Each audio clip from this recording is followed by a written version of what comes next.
ইসলাম বলছেন যারা জিনা করছেন, অশ্লীল কাজ করছেন, আল্লাহ পাক তাদেরকে তিনটি করে 6টি শাস্তি দেয়। 3টি শাস্তি দেয় দুনিয়াতে, 3টি শাস্তি দেয় আখিরাতে। দুনিয়ার 3টি শাস্তি হচ্ছে তার চেহারার যে সৌন্দর্য, তার চেহারার যে লাবণ্য, এই লাবণ্য সৌন্দর্য আল্লাহ সুবহানাহু ওয়া তাআলা কেড়ে নেয়। তার চেহারার নূরকে আল্লাহ সুবহানাহু ওয়া তাআলা ছিনিয়ে নেয়। তার চেহারার মধ্যে আর কোনো নূর থাকে না। তার আয়ু আল্লাহ পাক কমিয়ে দেয়, তার হায়াত কমে যায়। 3 নম্বর নবী সাল্লাল্লাহু আলাইহি ওয়াসাল্লাম বলছেন সে সবসময় দরিদ্র অবস্থায় থাকে। দারিদ্রতা তাকে এমনভাবে গ্রাস করে সারা জীবন সে দারিদ্রতা থেকে বের হয়ে আসতে পারে, তার রিজিকের মধ্যে বরকত চলে যায়, আল্লাহ সুবহানাহু ওয়া তাআলা তার রিজিক থেকে বরকত কেড়ে নেয়। এই 3টি শাস্তি হচ্ছে দুনিয়ার শাস্তি।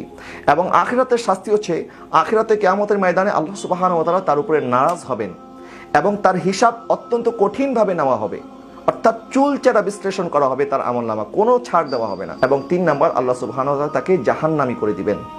তাহলে এই 6টি শাস্তি, দুনিয়ার 3টি শাস্তি, আখিরাতের 3টি শাস্তি, এই শাস্তি থেকে যদি আমরা বাঁচতে চাই তাহলে অবশ্যই আমাদেরকে জিনা এবং এই জিনা করার আগে যে সমস্ত ধাপগুলি আছে, ফাহিশা কাজে যাওয়ার জন্য যে সমস্ত রাস্তাগুলি আছে, এই সমস্ত রাস্তা থেকে আমাদের নিজেদেরকে বাঁচাতে হবে। যারা যুবক যুবতী আছেন, তরুণ তরুণী আছেন, তাদের এই সময়টা হচ্ছে সবচেয়ে গুরুত্বপূর্ণ সময় এবং শয়তান সবচেয়ে বেশি এই সময়টাতে মানুষকে ধোঁকা দেয়। এই সময়টা যদি আমরা ভালোভাবে পার করে দিতে পারি এবং শয়তানের ধোঁকা থেকে নিজেকে বাঁচাতে পারি, আমার আকা সাল্লাল্লাহু আলাইহি ওয়াসাল্লাম ইরশাদ করছেন, ইজা দাআতু ইমরাতুন যাতু মানসাবিন ওয়া জামালিন ফাকাল ইন্নী আখাফুল্লাহ, যখন কোনো সুন্দরী যুবতী রমণী কোনো যুবককে দাওয়াত দেয় গুনাহ করার জন্য, আর ওই যুবক যদি এই দাওয়াতকে ফিরিয়ে দেয় যে না আমি আল্লাহকে ভয় করি, আমি কখনো এই গুনাহ করতে পারবো না, আমার আকা সাল্লাল্লাহু আলাইহি ওয়াসাল্লাম ইরশাদ করছেন আল্লাহ সুবহানাহু ওয়া তাআলা কিয়ামতের ময়দানে তাকে আরশে আজিমের ছায়া দান করবেন, যখন আল্লাহর এই ছায়া ছাড়া কোনো ছায়া থাকবে না। আমরা তো গুনার তালাশ করি, নবীজি বলছেন গুনাহ যদি তোমার তালাশ করে, যেই সুন্দরী নারীর জন্য তুমি পাগল ছিলে, ওই নারী যদি তোমাকে গুনার দাওয়াত করে আর তুমি যদি তাকে ফিরিয়ে দিতে পারো আল্লাহর ভয়ে,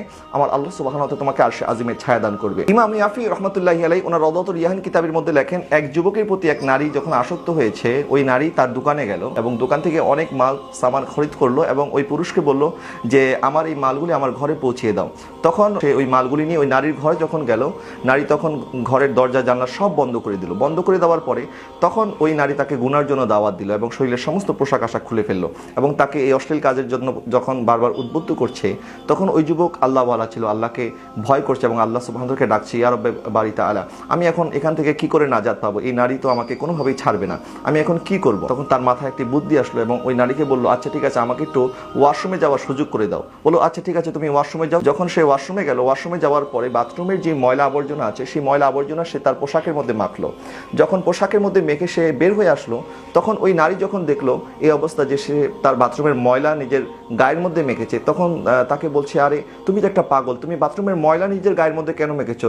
আর আমি একটা পাগলকে এতদিন ভালোবেসেছি, যাও ঘর থেকে বের হয়ে যাও। যখন তাকে ঘর থেকে বের করে দিল, তখন ওই যুবক আল্লাহর দরবারে শুকরিয়া আদায় করে বলল, ইয়া রব্বে বারি তাআলা, আমি আমার পোশাক তো ময়লা করেছি কিন্তু আমার শরীরকে ময়লা হতে দেই নাই। তখন ওই যুবকের এই আমল আল্লাহর দরবারে এতটা পছন্দ হয়েছে, ওই যুবক একটি পুকুরের মধ্যে গিয়ে যখন গোসল করলো, ওই যুবকের শরীর থেকে মেশকা আম্বরের সুঘ্রাণ আসতে শুরু করলো। তার নাম ছিল মুগীরা। তখন মানুষ তার মেশকা আম্বরের সুঘ্রাণ পেয়ে তাকে মুগীরা মুশকি নামে ডাকতো। এটা আল্লাহ সুবহানাহু ওয়া তাআলার পুরস্কার। আল্লাহ সুবহানাহু ওয়া তাআলার ভয়ে যদি আমরা আমাদের চরিত্রের হেফাজত করতে পারি, আমাদের নফসের তাড়না থেকে, শয়তানের ওয়াসওয়াসা থেকে যদি আমরা নিজেদেরকে বাঁচাতে পারি, আল্লাহ সুবহানাহু ওয়া তাআলা কিন্তু আমাদেরকে বাঁচার রাস্তা তৈরি করে দিবেন এবং গুনাহ থেকে নিজেকে বাঁচাবেন। এবং আল্লাহ পাক আমাদের জন্য, আমরা যদি পবিত্র হই, আল্লাহ পাক আমাদের জন্য কিন্তু এরকম পুত এবং পবিত্র স্ত্রীর ব্যবস্থা করবেন। এবং নারী, আমার বোন যারা শুনছেন, তারাও যদি নিজেদেরকে এই সমস্ত গুনাহ থেকে বাঁচাতে পারেন, অবশ্যই অবশ্যই আল্লাহ সুবহানাহু ওয়া তাআলা আপনাদের জন্য একজন নেককার স্বামীর ব্যবস্থা করে দিবেন। আমরা যেমন, আমরা কিন্তু আসলে তেমনই পাবো। সারাদিন নায়িকাদের ছবি দেখতে থাকি, সারাদিন সিনেমা দেখতে থাকি, সারাদিন অশ্লীল দৃশ্য দেখতে থাকি, আর আমার স্ত্রী একদম নেককার পরহেজগার হবে, এটা কি আসলে চিন্তা করাটা সমীচীন হবে? কখনোই না। আমি যেমন, আমার যিনি সহধর্মিণী হবে সে তো তেমনই হবে।